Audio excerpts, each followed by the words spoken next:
Question 2 in our SONA 2016 Snippets series is, how fast is South Africa growing?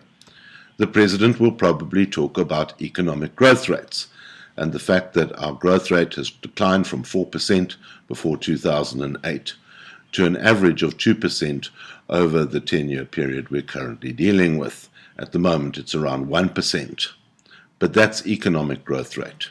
It's also important to look at South Africa's population.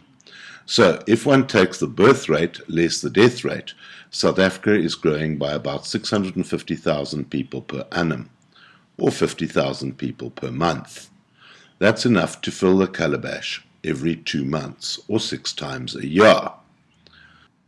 In the initial assumptions giving rise to the NDP, they said South Africa's population would level off at around about 60 million people. However, latest forecasts from Stats SA show that even by 2030, there will be 6 million more South Africans is catered for in the National Development Plan. What is being done to address this issue? Of course, people will say this will completely overwhelm the grant system. If one looks at the grant system, it is coping very adequately with South Africans today.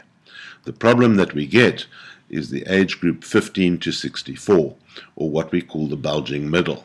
That group is growing and growing, and one has to say, what are their prospects of ever getting a job? So, if you turn 19 in South Africa, what does your future hold, apart from being allowed to vote? You lose your child grant, the education system is not working, and youth unemployment is rampant.